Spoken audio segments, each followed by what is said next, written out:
Hello everyone, हजुरहरूलाई म आज चाहिँ हाम्रो फुकुओकामा बस्ने नजिकैको भ्यू देखाउँछु है। यहाँनिर खोला छ होइन, यो प्लेन उडिरहेको छ। यहाँ नजिक एयरपोर्ट छ नि त, अनि यहाँनिर खोला पनि छ होइन। यहाँ खोले साग पनि पाउँछ। अनि यो पानी आएको बेला चाहिँ अलि बढेर ठुलो हुन्छ, अहिले चाहिँ सानो छ। आनन्द ताल परिरहेको छ होइन। अनि म चाहिँ मेरो काम गर्ने त्यही नजिक नै हो नि त, अनि त्यही भएर म यसको भ्यू खिच्दैछु है आज।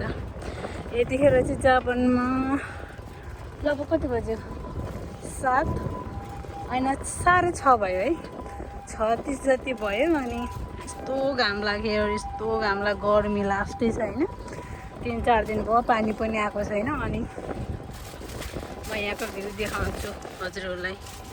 यस्तो छ कि मलाई फेरि यहाँनिर ठ्याक्कै काठमाडौँ जस्तै लाग्छ कि यो त्यो बागमती खोला नि यस्तै छ कि। अनि म यताबाट मोडेँ, यो चाहिँ साकुराको बोट हो। अब अहिले साकुरा फुल्ने सिजन त होइन, सकिसक्यो। पात झरेर पानी पोलाएको छ। अनि म यहाँ देखाउँछु हजुरहरूलाई कर्कौल है। यस्तो कर्कल रोपेको छ कि यहाँ मेरो आमाको लागि विशेष गरी छक्कै पर्नुहुन्छ होला आमा। यहाँ नै कस्तो हुँदो रहेछ विदेशमा पनि पुरै कर्कल रोपेर हेर, लसुन। अनि यो चाहिँ धान। वा मलाई त यो धान देख्दा त आहा यस्तो रमाइलो लाग्छ नि। यस्तो छ है यहाँ भ्यू, आनन्द है। यस्तो घाम लागिरहेको छ, आकाश पनि निलो भइरहेको छ। यो चाहिँ यो कुलो होला, कुलो। अनि घरहरू होइन, कर्कौलो हेर्नुहोस् है, कर्कौलो यस्तो छ होइन, धानहरू। अनि म फेरि साइकल कुदाउँदै हिँडेँ यहाँबाट, यता पनि छ कि धानहरू। यस्तो रमाइलो लाग्छ मलाई। यस्तो यो देख्दाखेरि त म जापानमा चाहिँ जस्तो पनि लाग्दैन मलाई। यहाँ पनि धान रोपेको छ। यो चाहिँ यहाँको बासिन्दाहरू पर्सनल घरहरू होला क्या। यो अलि उतापट्टि पो अब ठुल्ठुलो बिल्डिङहरू छ नि त, यतापट्टि अलि सानो सानो छ कि घरहरू छ आफ्नै।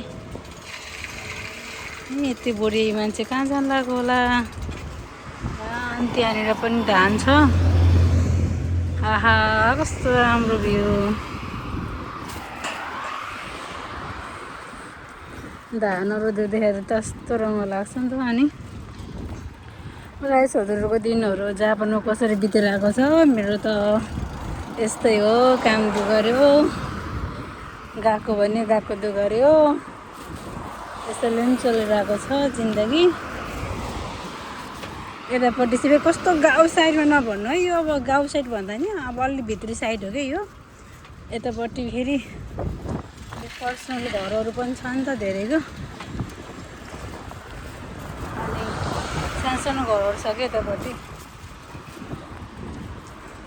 त्यही भएर चाहिँ मै आजको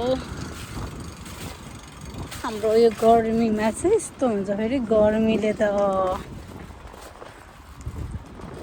यति गर्नु छ गर्मीले, फेरि फोन चलाउनु चाहिँ मिल्दैन। तर पनि यहाँ भित्र साइडमा केही थाहा हुँदैन, त्यही भएर चलाएको छु। यहाँ खाइसीहरू पनि छ, कम्पनीहरू, ट्रकहरू होइन,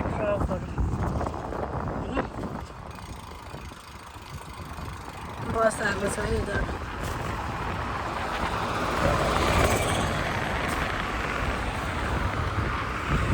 शान्त छ वातावरण, देश आनन्द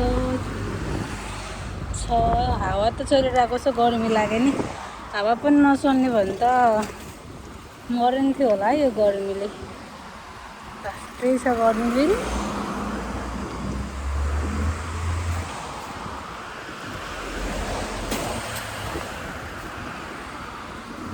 लाई म अब भिडियो बन्द गर्छु। अब चाहिँ फेरि पुलिस मामाले देख्ने बेर छैन। मैले फोनमा भिडियो गरेर हिँडिरहेको छु कि साइकलमा, अनि त्यही भएर म स्टप गर्छु।